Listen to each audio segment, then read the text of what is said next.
Boa noite, meu irmão, minha irmã, meu amigo, minha amiga. Você que nos acompanha na página Pregações Espíritas no Facebook e você que está inscrito no canal Pregações Espíritas no YouTube. Sejam todos muito bem-vindos a mais uma pregação de sábado às 20 horas. Hoje, dia 27 de maio de 2023.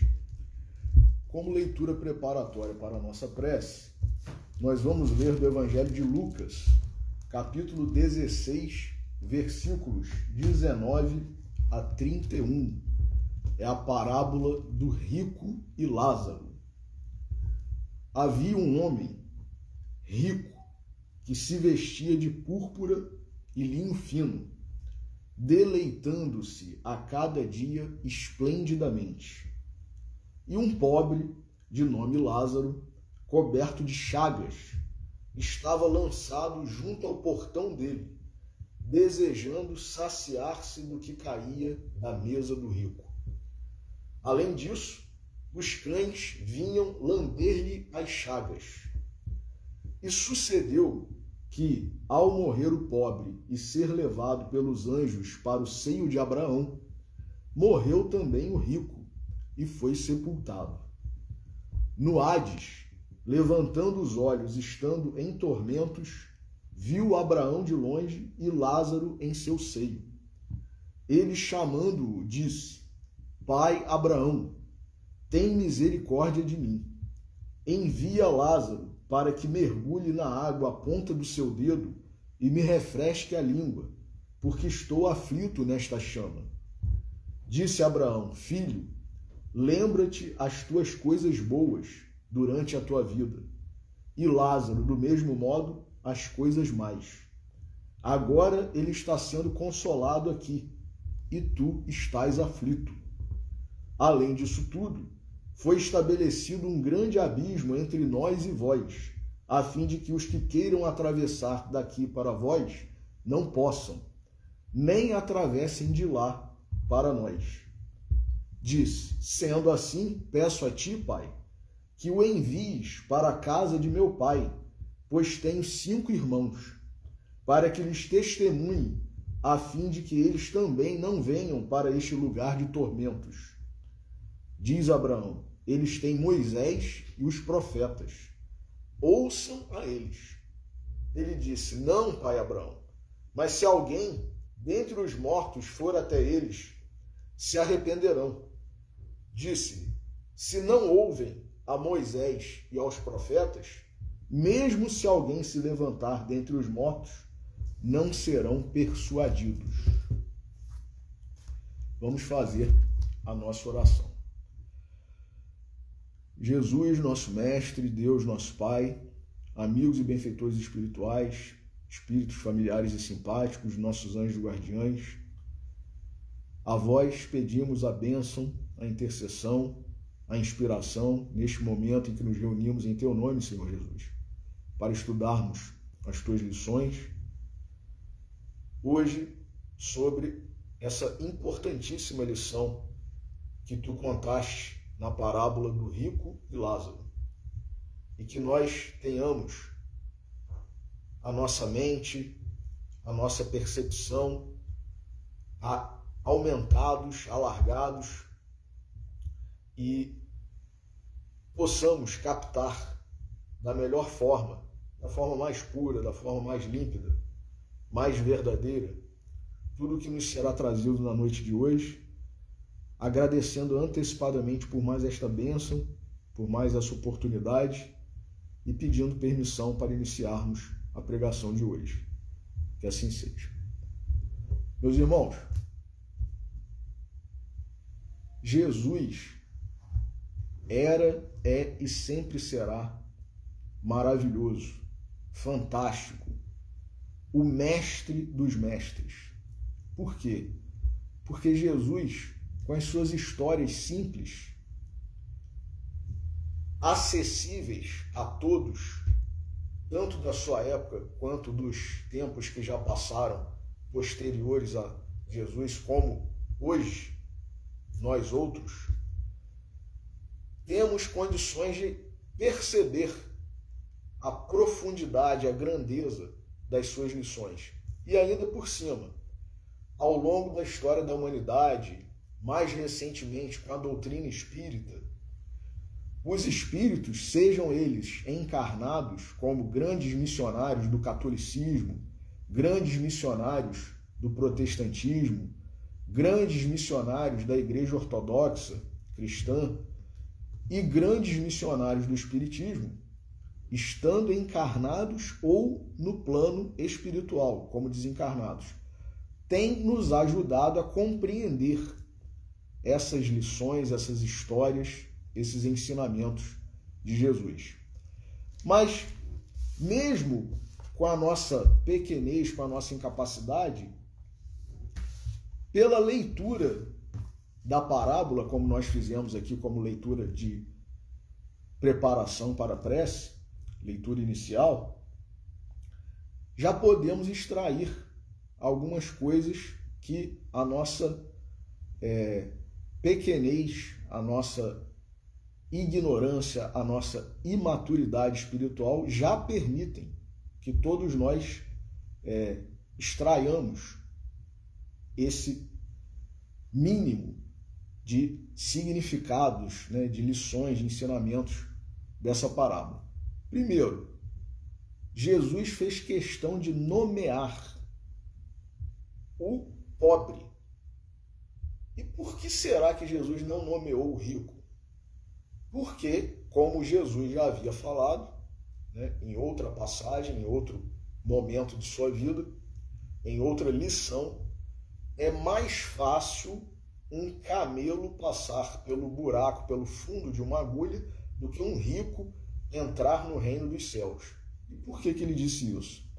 Porque a riqueza, que é uma prova para quem está vivenciando essa condição, prova dificílima, embora não impeça, ela não é um obstáculo absoluto, mas ela é uma provação, um teste muito difícil de ser superado e que grande parte dos que passam por essa provação fracassam, são reprovados. Por isso que a gente não deve ficar pedindo nas nossas orações, né, ou na nossa labuta diária, né, correndo atrás do dinheiro, querendo ganhar em Mega Sena, ou passando por cima de tudo e de todos para alcançarmos a riqueza material, porque na maioria das vezes nós já fomos fracassados nessa prova, se já vivenciamos em outra oportunidade, em outra existência, em outra encarnação, e a probabilidade de fracassarmos de novo, ou se estaremos a vivenciar pela primeira vez, de fracassarmos nesta questão é muito grande. Então a gente não deve ficar tão obstinado com a questão de se ganhar muito dinheiro, né? De se ficar rico, milionário. Muitas vezes nós já temos até mais do que o necessário, porém continuamos a buscar dinheiro, riqueza, poder que advém do dinheiro, da riqueza, e muitas vezes também, mesmo já estando na condição de ricos, de milionários, não nos damos por saciados. Quando alcançamos aquilo que desejávamos, queremos mais, mais. E estão aí os exemplos de excesso, de ambição, de cupidez, né? E, inclusive, com danos que ultrapassam o dano próprio, né? O prejuízo, embora seja uma palavra até contraditória, né? Como que alguém rico pode ter prejuízo? Mas o prejuízo espiritual que nós provocamos a nós mesmos, na maioria das vezes, quando não conseguimos vencer essa prova, é muito grande, e também prejudicamos muitas pessoas para alcançarmos isso, né?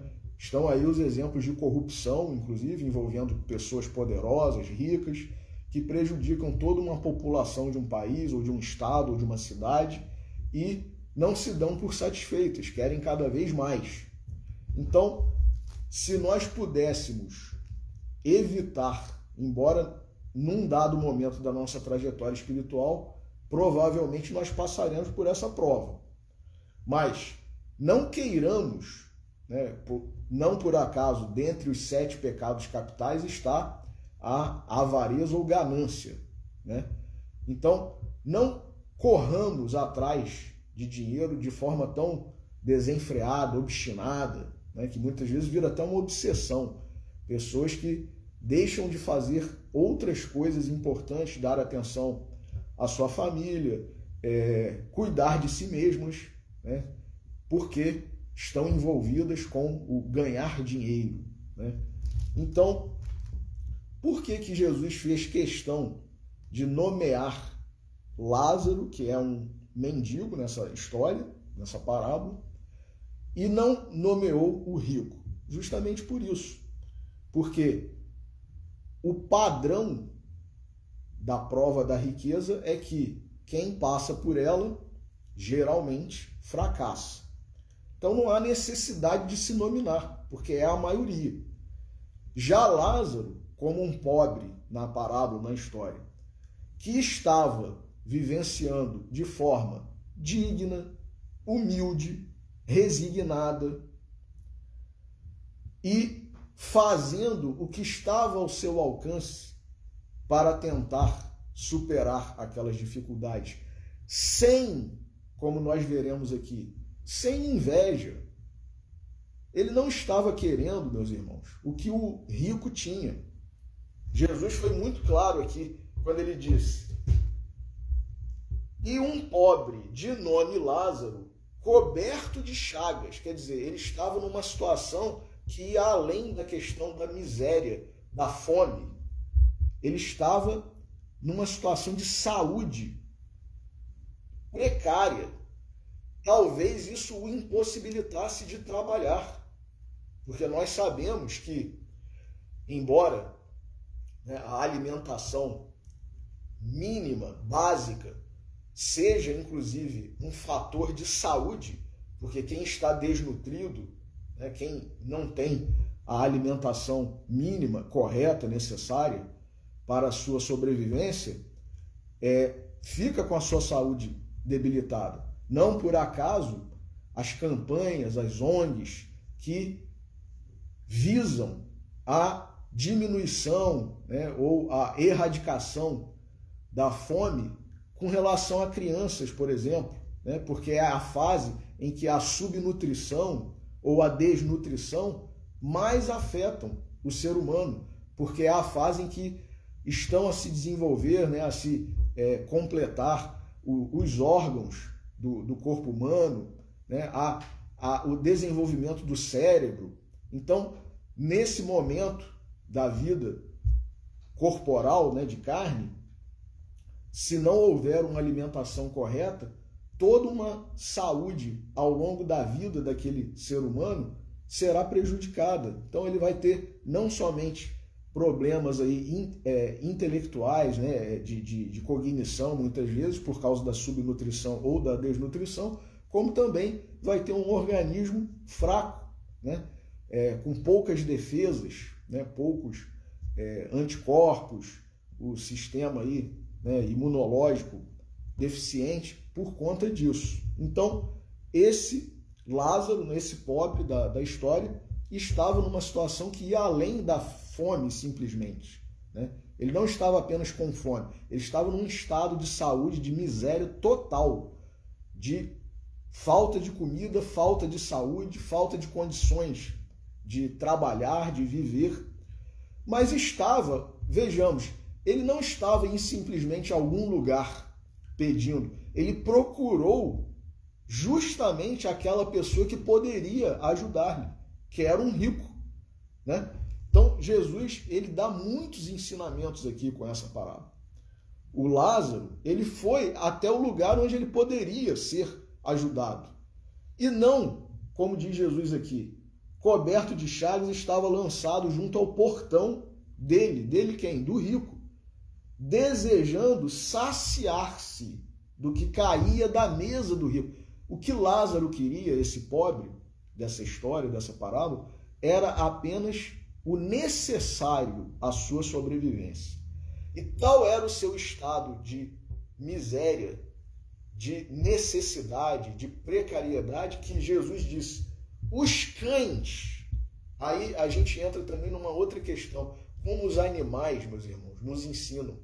Nós que muitas vezes chamamos esses seres de irracionais, muitas vezes eles nos dão lição e se comportam de forma mais humana, né, humanística, sentimental, do que nós mesmos, humanos, em relação a alguém que está num estado de necessidade. Quem aí nunca viu, ou como nós acabamos de ler aqui nessa parábola, né, os cães vinham lamber-lhe as chagas. O animal geralmente é solidário, né? Quem tem um animalzinho de estimação, um cão, um gato, né? Geralmente o animal que mais demonstra, né, essa expansão do sentimento, né, de amizade, de solidariedade, é o cão.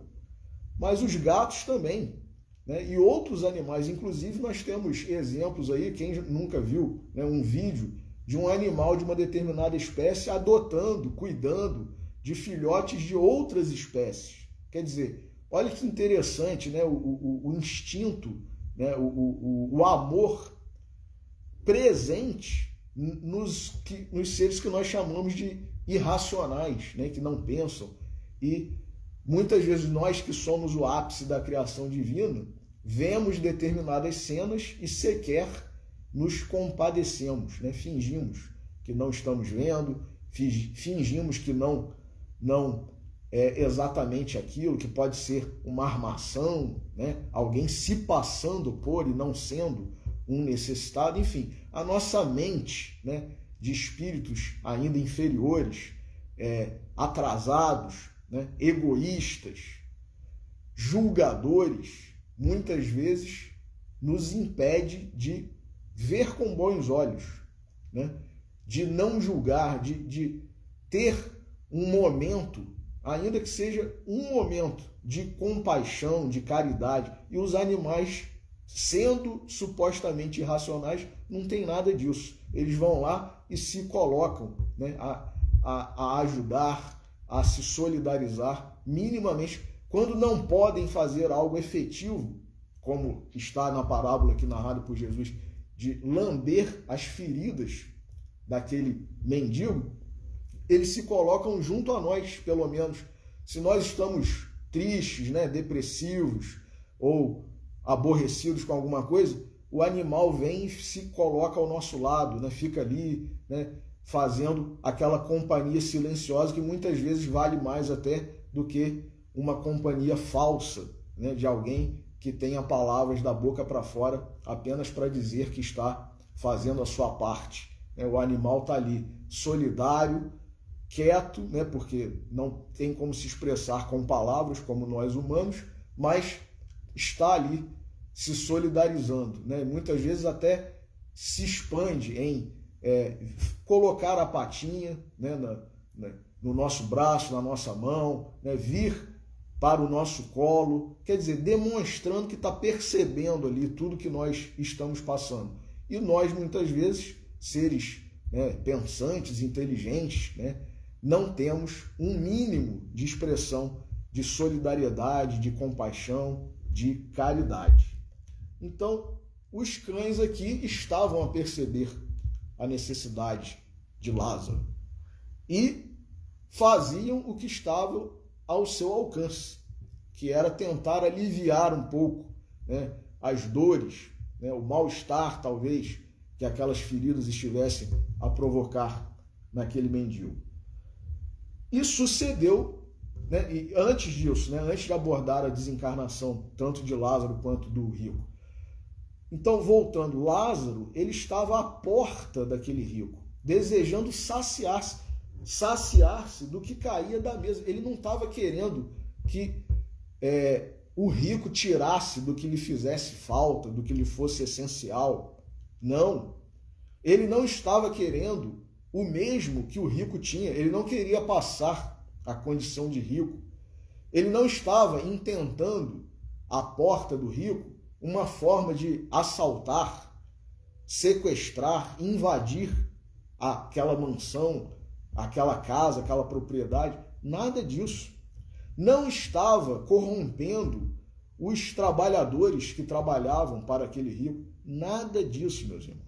Então vejamos a resignação, a humildade desse pobre Lázaro, na parábola que Jesus contou. Ele estava lá à porta, né, do rico e esperando, pelo menos, que o coração daquele rico se compadecesse dele, né?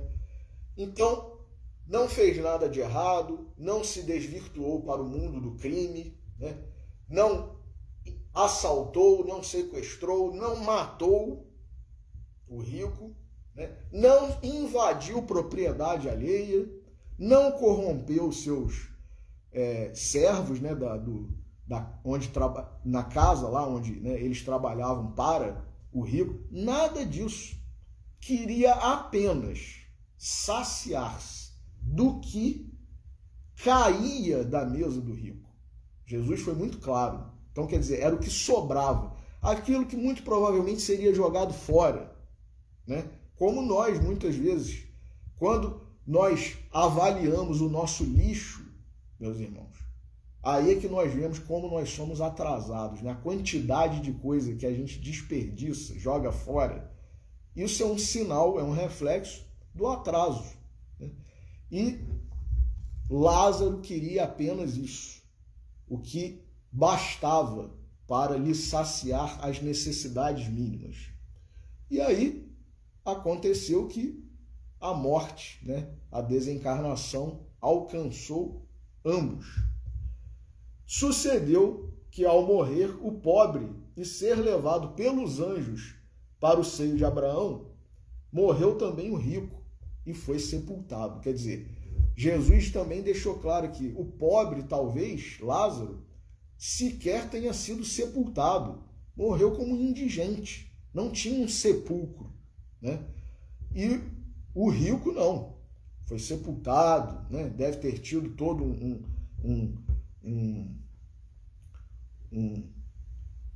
uma preparação, né?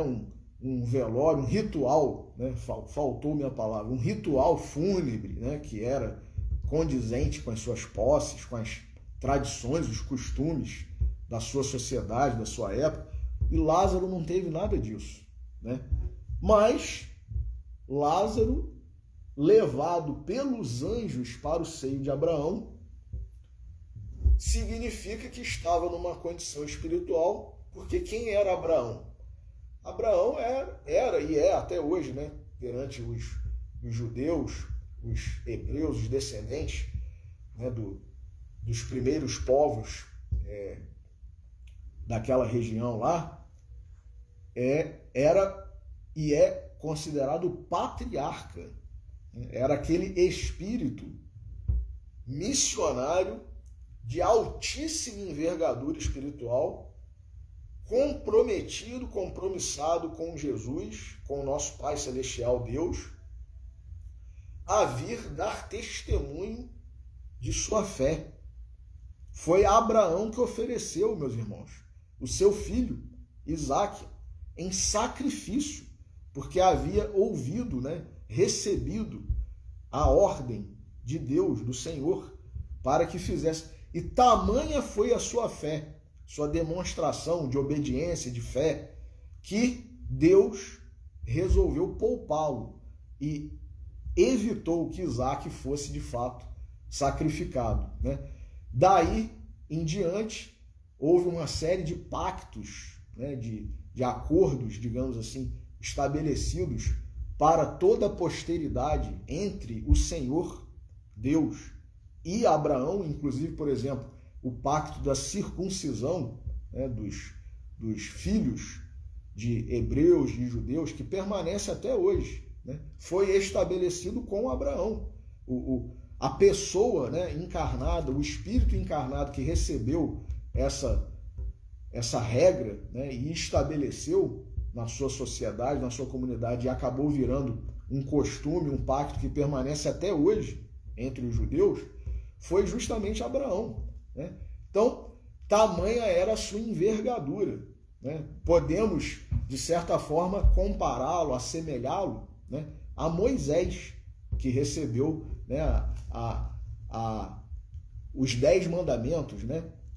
Então, esse era Abraão, era considerado o patriarca. Por isso que na parábola aqui Jesus o usa, né, a personagem Abraão, mas que existiu de fato, como sendo aquele que estava no céu em condições, né, de socorrer, de ser misericordioso, de efetuar algum socorro, né, alguma ajuda. E diz aqui Jesus: sucedeu que ao morrer o pobre ser levado pelos anjos para o seio de Abraão, quer dizer, Lázaro estava tão bem na sua provação, né, passou de forma brilhante pela prova, que ele foi diretamente para o seio de Abraão. É como se nós hoje, né, disséssemos que ele, pode-se dizer, foi para o céu, para o paraíso, né, digamos assim, ou para quem, né, como nós espíritas entendemos que céu e paraíso é uma questão de estado de espírito, de consciência, de dever cumprido, né, e que não necessariamente é um lugar físico, né, um lugar delimitado, embora haja, né, circunscrições, regiões no plano espiritual, mas tem muito mais a ver com a questão consciencial do que, né, de ser colocado num determinado lugar, né, e outros em outro, ou outros lugares, né? Então, o pai Abraão estava lá recebendo, né, o Lázaro, que passou com brilhantismo na prova da pobreza, da miséria, e o rico no Hades de Jesus.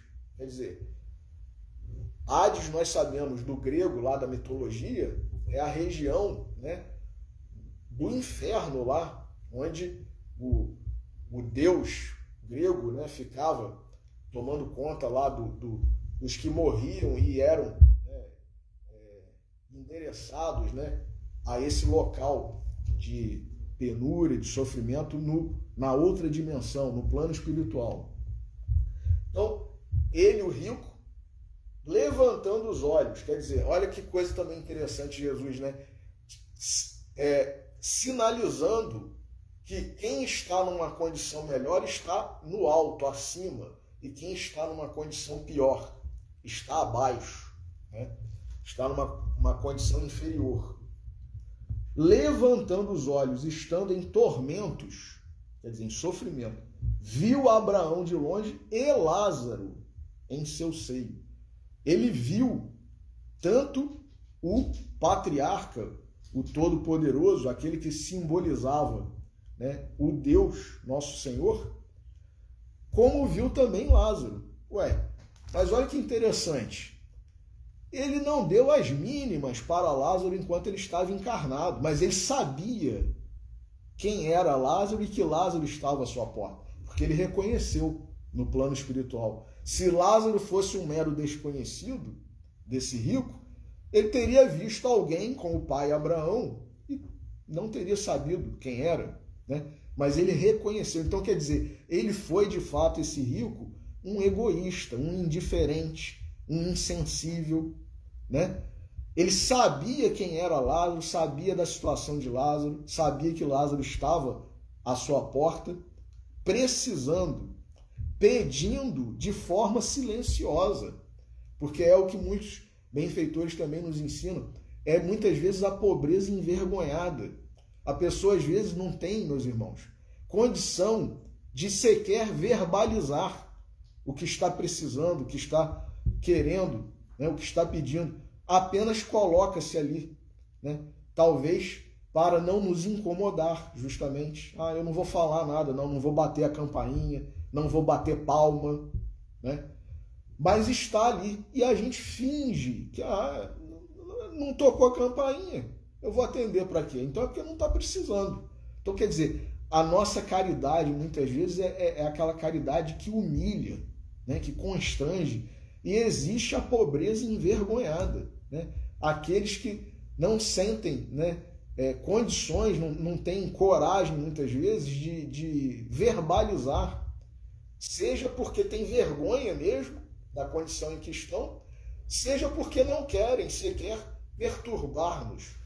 Ele deve estar no momento de descanso lá dele, da família, né? Ele deve estar no momento do almoço. Quer dizer, a pessoa está em estado de necessidade, está pensando em nós.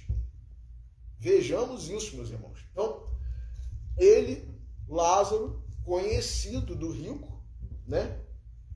Estando junto de Abraão, e o rico pede, então, que o pai Abraão mande, determine, ordene que Lázaro, ele quis se valer, inclusive, aí a gente também vê um pouco de vergonha do próprio rico agora, né? Ele sabia que ele não estava em condições de falar diretamente com Lázaro. Ele não tinha autoridade moral, ele não tinha condições, por quê? Porque ele foi um indiferente, né? Como que ele vai requerer, solicitar, pedir alguma coisa daquele que ele tinha desprezado, né? Por quem havia sido indiferente? Então, ele pede para a autoridade de Abraão se fazer valer neste momento e determinar. Levantando os olhos, estando em tormentos, viu Abraão de longe Lázaro em seu seio. Ele, chamando-o, disse: Pai Abraão, tem misericórdia de mim. Envia Lázaro para que mergulhe na água a ponta do seu dedo e me refresque a língua, porque estou aflito nesta chama. Quer dizer, ele não quis nem se dar ao trabalho de falar diretamente, não se viu em condições, né, de falar diretamente com Lázaro. Estava envergonhado, né, da sua indiferença, da sua falta de caridade. Mas aí tem um outro detalhe aqui importante da parábola também que a gente percebe. Ele se considerava filho de Abraão, porque ele fala pai Abraão. Então ele era um daqueles da raça escolhida, do povo escolhido, filho de Abraão. E muitas vezes, meus irmãos, nós aqui, sejamos encarnados ou na erraticidade, no plano espiritual, nós muitas vezes queremos nos valer de determinadas condições, por exemplo, né, por pertencermos a uma determinada família, por termos tal sobrenome, por sermos parentes de alguém, ou amigos ou conhecidos, né? Como disse eu mesmo há pouco tempo numa pregação, alguém chegou para Chico, né, e disse: Chico, conheci Eurípides Barçanufo, Chico. Aí Chico: meu filho, que maravilha, eu tomei muito cafezinho com Eurípides, Chico. E aí contam que Emmanuel disse para Chico assim: antes não tivesse tomado cafezinho nenhum, né? Então, quer dizer, se a gente, tendo convivido às vezes com determinadas pessoas, e como diz Emmanuel, inclusive, num de seus textos, muitas vezes não é ninguém de sobrenome famoso, influente, poderoso, nada disso. É um anjo desconhecido, talvez. Está dentro da nossa casa, do nosso lar, da nossa família. Alguém anônimo, que ninguém conhece, ninguém sabe o que essa pessoa faz, a que ela já renunciou em sua vida, em favor de sua família. Nós convivemos com essa pessoa muitas vezes, né?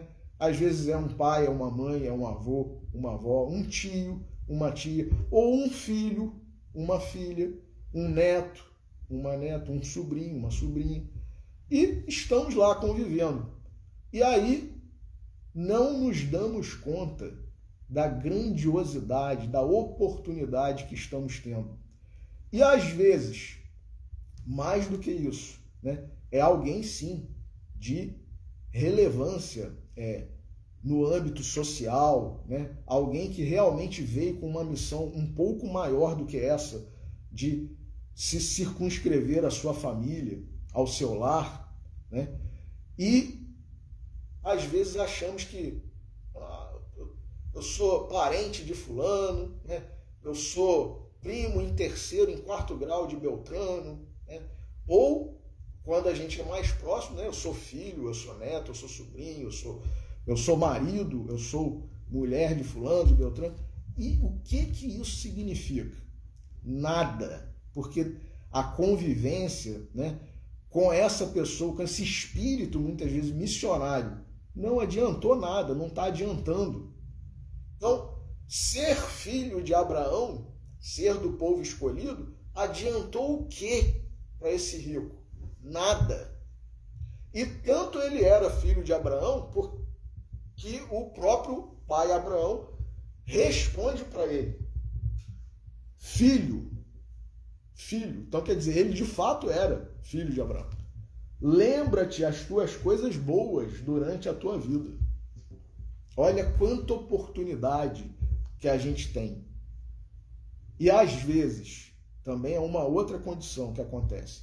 Com todas as coisas boas que nós temos, todas as oportunidades, nós só temos olhos para as coisas negativas. Só para o que a gente não tem.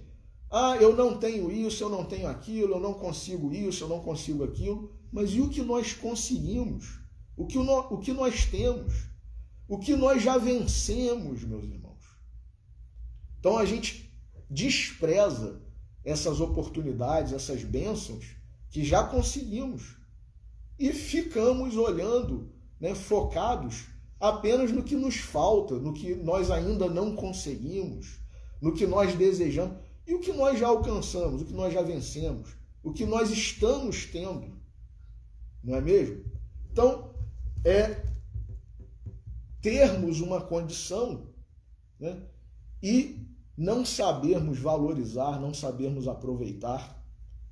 Todos nós temos coisas boas, todos nós, independentemente da condição financeira, da família em que nascemos, né, dos pais que tivemos ou temos, da nossa profissão, da nossa condição intelectual, da nossa condição de saúde.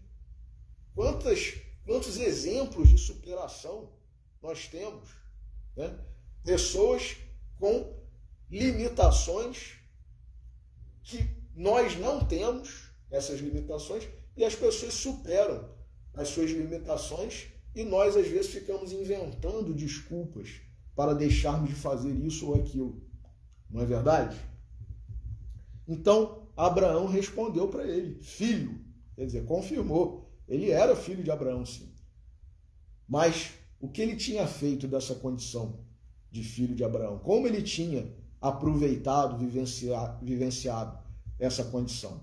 Então, se sou filho de Beltrano ou fulano, se sou conhecido, se sou amigo, né? Se sou marido de uma determinada pessoa importante, de um missionário, de uma missionária, o que isso tem significado para mim?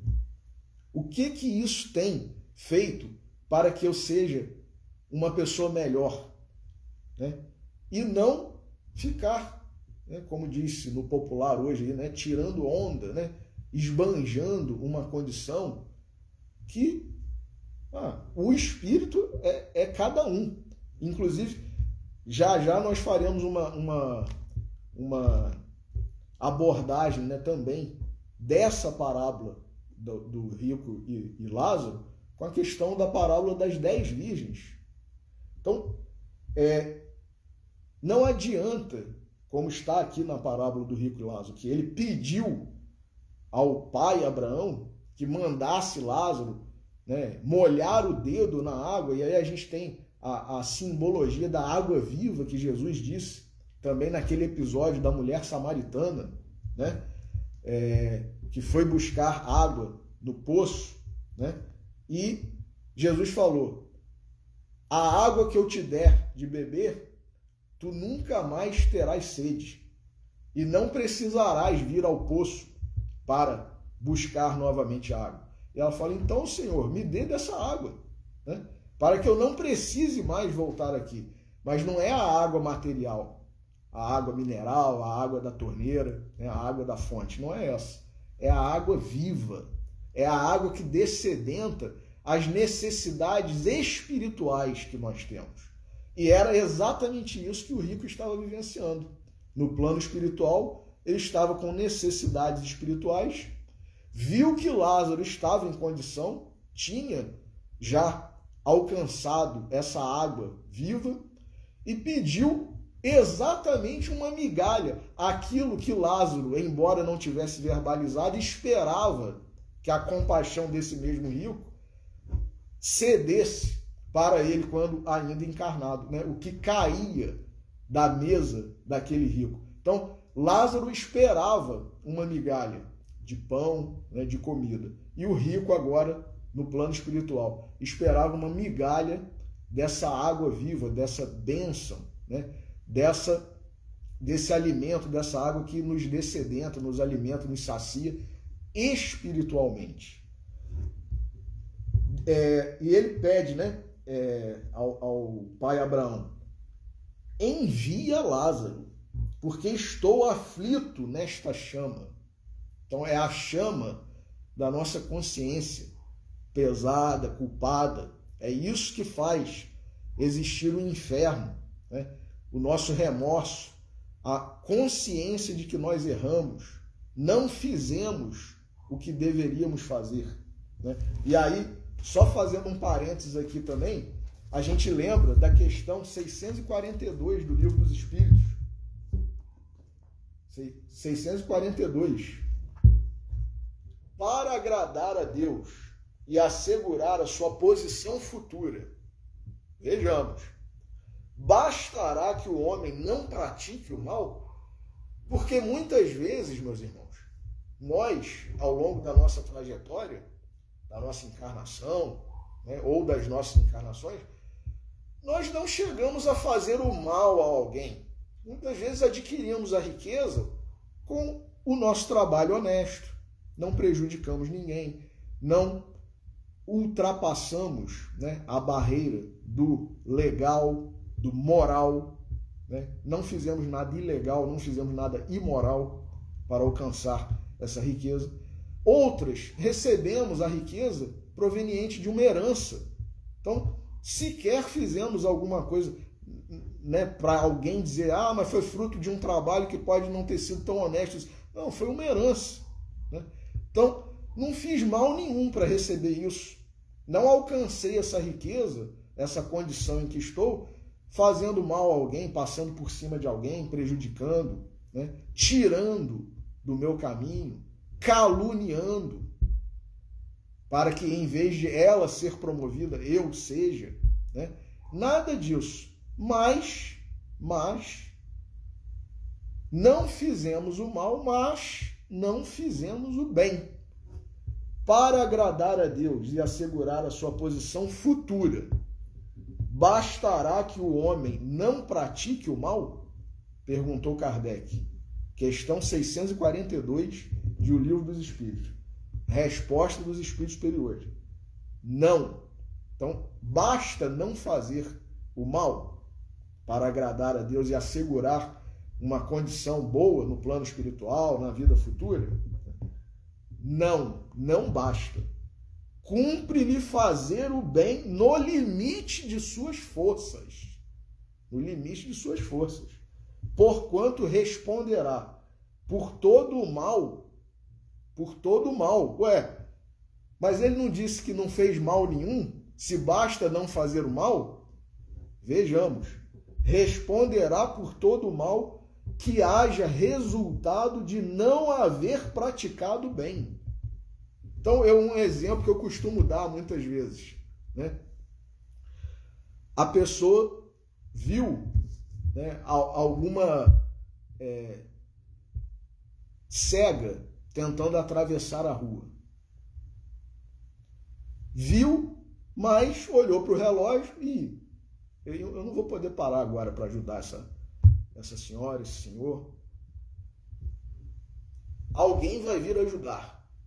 E passa, né? Seja porque nós estávamos de carro e não queremos parar, né? Seja porque estávamos andando a pé e aí, por ser mais distante, mais longa e morosa, né, a caminhada até o nosso destino. Nós não poderíamos perder tempo com aquele episódio, né, e alguém, por certo, né, haverá de parar, né, alguém por certo, e a pessoa acaba passando, né, como aconteceu na parábola do bom samaritano, né, viram o homem caído e ninguém parou. Mas, nesse exemplo que eu costumo dar, essa pessoa cega que estava tentando atravessar a rua, que nós vimos, mas não ajudamos, vem a ser atropelada por outra pessoa que estava dirigindo, né, o carro em alta velocidade e que veio muito depois de nós, e nós não tínhamos nada a ver com essa pessoa que estava dirigindo em alta velocidade, mas a pessoa que estava tentando atravessar e que era cega veio a ser atropelada e falecer, desencarnar. Nós temos alguma coisa a ver com? Perante as leis humanas, não. Não. Ela não estava precisando, né, de socorro a caracterizar o crime de omissão de socorro. Ela não estava já acidentada, não estava já deitada na via pública. Nada disso. Ela estava querendo atravessar a rua. E um outro carro, um outro motorista, né, uma moto, um ônibus, sei lá, veio a atropelar essa pessoa e a pessoa veio a falecer. Mas o bem que nós deixamos de praticar, meus irmãos, como está dito aqui na resposta dos Espíritos, na questão 642, que causou um mal decorrente da nossa falta de caridade, ambição, né, omissão. Pode não ser omissão de socorro no âmbito humano, mas é omissão de socorro no âmbito espiritual. Nós também estaremos vinculados e responsabilizados por essa desencarnação. Então, o mal que resulta, né, que é ocasionado pela falta da prática do bem,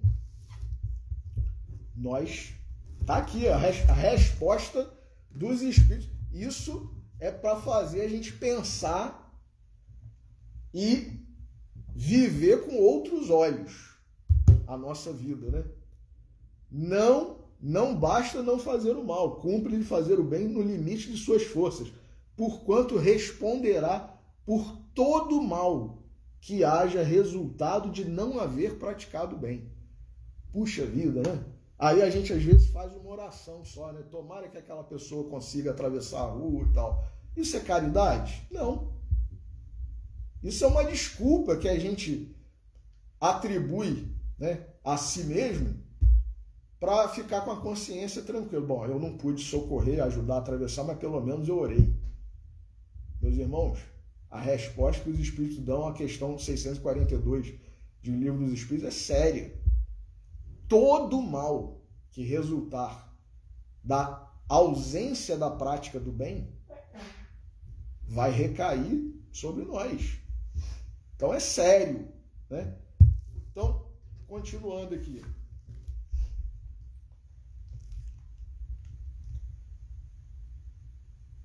O pai Abraão, né, dá uma lição aqui de causa e efeito para o rico, né?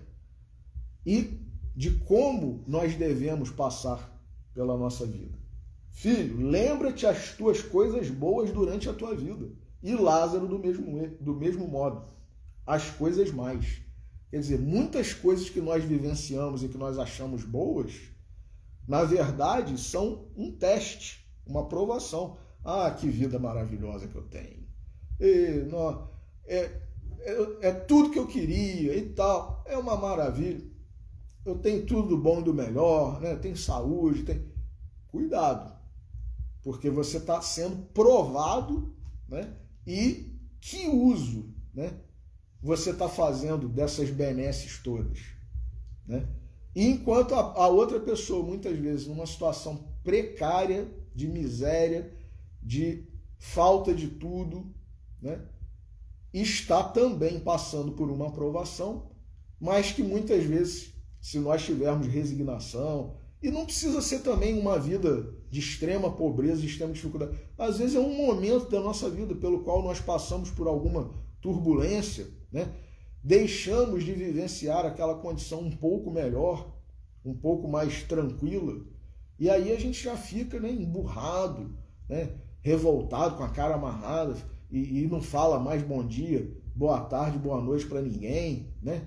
Quer que cada um viva a sua vida e não nos incomode, porque a gente está revoltado, a gente está blasfemando contra Deus, né? E na verdade, muitas vezes esse período, essa fase, é a fase que vai fazer a gente se elevar mais espiritualmente, né? Exercitar a humildade, a resignação, né? Deixarmos de ser egoístas. Então, Lázaro soube aproveitar, né? E aí, continua Jesus aqui, agora ele está sendo consolado, aqui. E tu estás aflito. Então Jesus disse a cada um segundo as suas obras. Então a parábola das 10 virgens também, que fala do azeite, né? 5 tinham azeite, outras 5 não. E aí quando veio o noivo e começou a festa, e elas iam ter que adentrar, né, o recinto lá, a minha lâmpada está prestes a se apagar aqui, eu não tenho provisão de azeite, eu vou ter que sair para... Primeiro elas pediram as 5 que tinham, né? Dá-nos do vosso azeite. E as 5 que tinham disseram, infelizmente a gente não pode. Porque se a gente der o azeite que a gente tem, ele vai ficar sem. Mas isso tem um simbolismo, meus irmãos. Não é para dizer, Jesus estava incentivando o egoísmo, não é nada disso. O azeite é o combustível espiritual. Cada um conquista o seu. Eu não posso doar, né? Eu falo também um exemplo muito simples, né? O aluno que tem notas máximas durante os 4 bimestres do ano letivo, ele não pode chegar para o coleguinha dele, para o amiguinho que está com a nota baixíssima, e dizer assim, professor, eu vou doar aqui 2, 3, 4 pontos para o meu colega aqui que estava precisando. Não pode. Cada um tem o seu conhecimento, cada um tem a sua dedicação à aula, aos estudos. Isso no âmbito da educação no mundo. E cada um de nós tem a sua aquisição espiritual. Então eu não tenho como doar o que eu adquiri. Eu tenho como me compadecer, tentar ajudar. Mas eu não posso transformar uma pessoa, né, que não agiu da forma correta na sua vida, na sua encarnação ou ao longo da sua trajetória, eu não posso transformar ela de uma pessoa, um espírito, na verdade, né, necessitado de obras no bem. Por isso, inclusive, né, não me lembro agora se foi Tiago ou se foi Pedro, né, mas acredito que foi Tiago, não sei. Ou Tiago ou Pedro disseram, né? O amor cobre uma multidão dos nossos pecados. Então, na medida em que a gente pratica o bem, né, faz caridade, vivencia a lei de amor, e não por acaso também o Espírito de Verdade deixou a máxima, fora da caridade não há salvação, né? É isso. Eu não posso do dia para a noite transformar um espírito necessitado ainda de vivenciar o bem, vivenciar a lei de amor, de justiça e de caridade, em alguém que tenha créditos, né, bônus hora, como está lá nos livros de André Luiz, e passe de necessitado a alguém que tem, né, uma condição de emprestar, se fosse possível, né, azeite, né, ou notas no ano letivo. Cada um tem que conquistar a sua nota, cada um tem que conquistar, adquirir o seu azeite, né, espiritual. Então, o pai Abraão explicou isso para o rico, né? Ele está aqui sendo consolado e tu estás aflito. Além disso, foi estabelecido um grande abismo entre nós e vós, a fim de que os que queiram atravessar daqui para vós não possam, nem atravessem de lá para cá, para nós. Quer dizer, o que é esse abismo, né? Esse abismo é exatamente essa diferença, essa distância de uns em relação aos outros. Eu não tenho como atravessar um abismo que é um abismo, na verdade, espiritual. É um abismo de obras, de falta de obras. A obra é o tijolo, meus irmãos. É o tijolo dessa ponte. Se a gente não tem tijolo, não tem vergalhão, né? Não tem argamassa, não tem nada para fazer a ponte, para ultrapassar esse abismo, e que tijolo é esse? Que vergalhão? É a obra do bem, da caridade. Não tem como pular, né? Passar de um lado para o outro. E aí eu lembro aqui dessa obra maravilhosa de André Luiz, Obreiros da Vida Eterna, psicografia de Chico Xavier, que no capítulo 8º, intitulado Treva e Sofrimento, capítulo 8º, Treva e Sofrimento, André Luiz nos conta uma história de um grupo de espíritos que estavam numa região, né, trevosa, né, não por acaso o título Treva e Sofrimento, trevosa, de sofrimento, e alguns estavam clamando por socorro. Muito interessante esse capítulo do livro Obreiros da Vida Eterna. Alguns estavam clamando por socorro. E aí, o padre Hipólito, junto com a irmã Zenóbia, né, eles começam a conversar com esses espíritos, né, os espíritos pedindo misericórdia, tende misericórdia de nós, né, tende compaixão de nós e tal. Inclusive, olha que coisa, hein? Havia, né, espíritos que tinham sido religiosos na última encarnação e estavam naquela condição. Havia espíritos, meus irmãos, diz André Luiz aqui nesse capítulo, que haviam sido espíritas. Olha aí, para a gente ter, não é uma pulga, não, é um escaravelho atrás da orelha, né? Aqui, destacando-se umas das outras, as súplicas proferidas evidenciavam a presença de adeptos de variados credos religiosos, conhecidos na crosta. E os espiritistas não faltavam no triste concerto. Determinada senhora, de porte respeitável, cabelos revoltos e fundas chagas no rosto, deprecou chorosa: espíritos do bem, auxiliai-me. Eu conheci Bezerra de Menezes na terra. Olha aí, tomei muito cafezinho com Eurípides, né? Conheci Bezerra de Menezes na terra. Aceitei o espiritismo. No entanto, ai de mim, minha crença não chegou a ser fé renovadora. Dedicava-me à consolação, mas fugia à responsabilidade. A morte atirou-me aqui, onde tenho sofrido bastante as consequências do meu relaxamento espiritual. Socorrei-me por Jesus. Espírita. Então, quer dizer, ser espírita basta? Não. Ser católico, ser protestante? Não. A gente tem que mudar. Não vos conformeis com este mundo, mas renovai-vos, mas transformai-vos pela renovação do vosso entendimento, né? E apenas para complementar aqui, então, quer dizer, aí ele suplica primeiro, né, o rico, que Lázaro molhe, né, o dedo, a ponta do dedo na água, né, naquela água viva e tal, e depois ele pede que Abraão envie primeiramente o próprio Lázaro e depois alguns espíritos para avisarem aos seus irmãos que estavam vivendo da mesma forma que ele, o rico, né, dissolutamente, esbanjando de forma egoística, avara, né, enfim, do jeito que ele viveu, ele sabia, eles vão vir para cá também, né, o rico falando, se ninguém avisar que é para eles mudarem de vida, eles vão acabar vindo para cá, para esse lugar que eu estou aqui horroroso, de tormento, de sofrimento, né, esse inferno, né, consciencial. E aí, o que Abraão fala para ele? Eles têm Moisés e os profetas, que os ouçam, ou em outras traduções, que os leiam.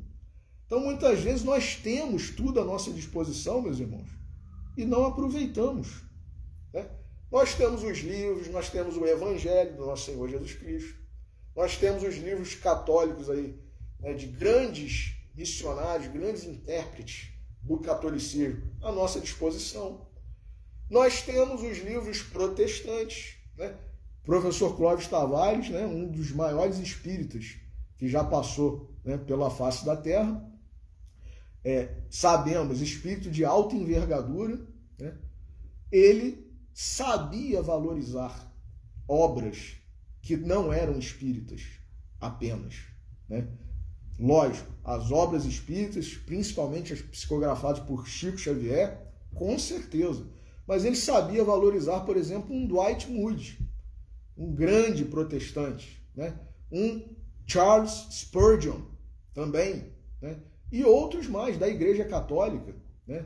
Santo Agostinho, enfim, eu não vou saber nominar aqui, Chesterton, né? Um filósofo, né, já mais próximo de nós no tempo, né, inglês, e altamente conhecedor, né, um católico, com escritos, com livros maravilhosos, né? Então, o professor Clóvis valorizava tudo isso. Então, a gente também não pode se fechar para as obras boas que existem, né, pretendendo que apenas as espíritas sirvam ou sejam boas. Todas as obras boas, por isso Paulo disse, examinai tudo, retende o bem. Todas as obras boas são válidas, né? Merecem a nossa leitura, a nossa reflexão. E então, para terminar aqui, né, o texto de Vinícius, mais uma vez, né, Lázaro e o Rico, do livro Em Torno do Mestre.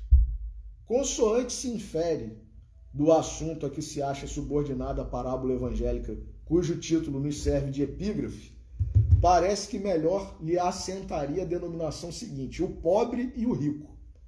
Por que teria Jesus dado um nome ao pobre, deixando de o fazer ao rico? Qual será a razão desta razão? Segundo supomos, o caso passou-se assim. O mestre achou de bom alvitre formular uma parábola sobre as duas categorias de provações, a riqueza e a pobreza. Voltou então seus olhos para a sociedade dos pobres e encontrou ali um homem paciente e resignado, humilde e cheio de fé, que suportava galhardamente a dura prova que lhe fora destinada. Esse homem chamava-se Lázaro. Disse, pois, o Senhor, eis aqui uma das personagens para a parábola. Perscrutando em seguida o arraial dos ricos, verificou que eram todos, ou quase todos, igualmente egoístas e duros de coração. Diante disso, concluiu o mestre, denominarei com o nome genérico esta outra figura do apólogo que idealizei, o rico, visto como é tão difícil encontrar exceções nesta classe, como é difícil passar o camelo pelo fundo da agulha. Embora, meus irmãos, nós saibamos que muitos ricos há, caridosos, humildes, compassivos, né, e que fazem muito bom uso da sua riqueza. Agora, é de fato exceção, né? Existem muitos? Existem. Mas diante da quantidade de pessoas ricas, né, que não são, né, humildes, compassivas e tudo mais, que deveriam ser, Jesus, né, quis nos alertar sobre, né, os perigos dessa prova difícil. Ficou por esse motivo assim denominada a parábola, Lázaro e o rico. O rico vestia-se de púrpura e linho finíssimo. Vivia banqueteando-se esplendidamente. Lázaro, enfermo e paupérrimo, mendigava o pão de cada dia. Recostado aos portais do rico, esperava em vão que se lembrassem de lhe mitigar a fome. O rico, na embriaguez dos prazeres, não novia. Tinha a mente enevoada pelos vapores das libações alcoólicas e o coração impassível, mergulhado no paú do sensualismo. Tão mesquinho era o seu estado de alma que os próprios irracionais lhe levavam a palma em matéria de sentimentos. Olha aí, os cães, né? É assim que os cães, condoídos de Lázaro, vinham a acariciá-lo, lambendo-lhe as feridas. Eis que certo dia a morte bate às portas de ambos. Morre Lázaro e morre também o rico. A morte rigorosamente imparcial como não distingue os ricos dos pobres, tampouco aqueles que gozam daqueles que sofrem. No entanto, a morte nada destrói, transforma apenas. Lázaro e o rico passaram para o plano espiritual. Ali Lázaro é feliz, fruindo no seio de Abraão a doce paz de uma consciência tranquila e a alegria do combatente que viveu a campanha e entra na posse dos louros da vitória. É o que Paulo disse, né? Combati o bom combate. E o rico, tendo falido na prova por que viera de passar, sente-se confuso e humilhado com a derrota. Ralado de remorsos, lembra-se do seu passado pecaminoso. E Lázaro, aquele que virtualmente fora sua vítima, aparece-lhe sereno e venturoso. Cena curiosa, então, se desenrola. Não é mais Lázaro que mendiga do rico. É o rico que mendiga de Lázaro, dizendo: Pai Abraão, manda Lázaro aplacar as minhas aflições, que ele venha suavizar de algum modo o fogo deste remorso que me consome. E a voz da justiça retruca pela boca de Abraão: Meu amigo, as condições de Lázaro e a tua são opostas. Cada um colhe aquilo que semeia. Tu és um vencido, Lázaro é um vencedor. Como pretendes agora anular num dado momento, olha aí a questão de nós não podermos fazer milagres, né? E nem se os espíritos viessem se materializar, né? Como o próprio personagem da parábola diz, que envie, que tu, pai Abraão, envies, né, Lázaro ou os espíritos para avisarem, advertirem os meus irmãos, e eles vão crer, né? E o pai Abraão falou, ele já tem Moisés e os profetas. Não precisa a gente receber mensagem de espírito, né? Nada disso. Porque já está tudo ao nosso alcance, meus irmãos. Já está tudo ao nosso alcance. Então, como pretendes agora anular num dado momento os efeitos de uma causa que está contigo, que foi criada por ti no decorrer de uma existência toda? Entre o estado dos que triunfam e os do que sucumbem, medeia um abismo, que não pode ser transposto como imaginas.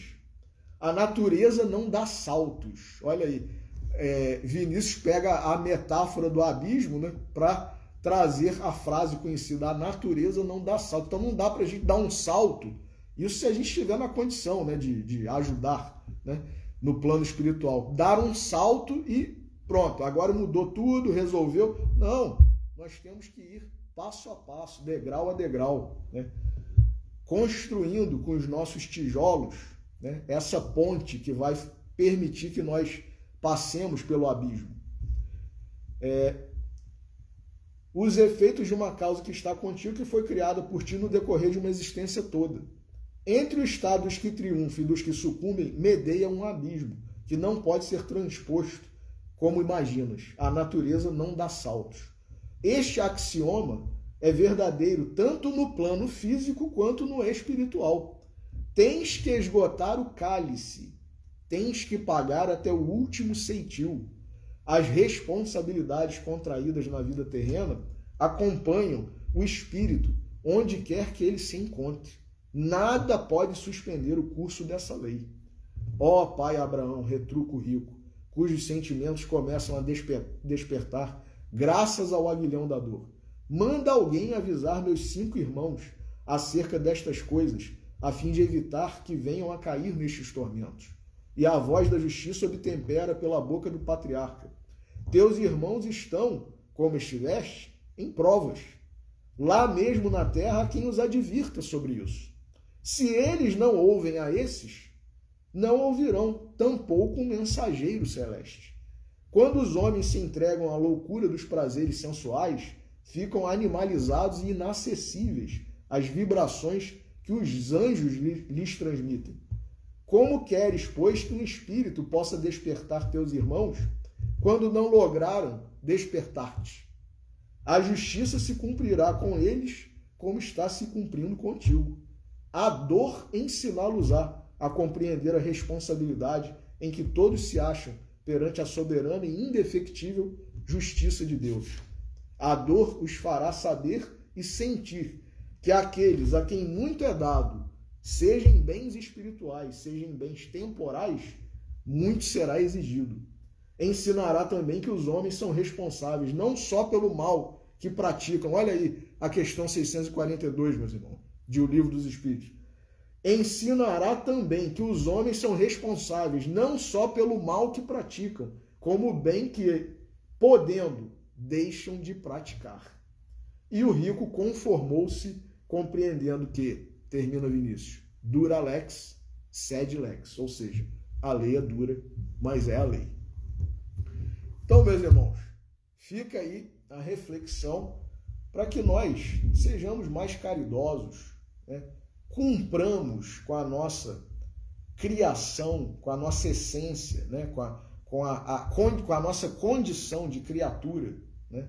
De Deus, e possamos construir aí a ponte que vai nos salvar de um determinado lugar que está com um abismo impedindo que a gente vá para um lugar melhor no plano espiritual, que é a obra, né? A ponte da caridade, né? Do amor, da compaixão, da humildade, da resignação, e que é o lema, né? Um dos principais lemas da doutrina espírita: fora da caridade não há salvação.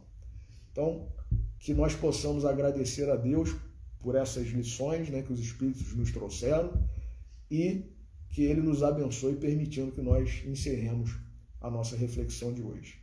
Eu muito obrigado a você que nos ouviu. Um final de sábado, um domingo, uma semana de paz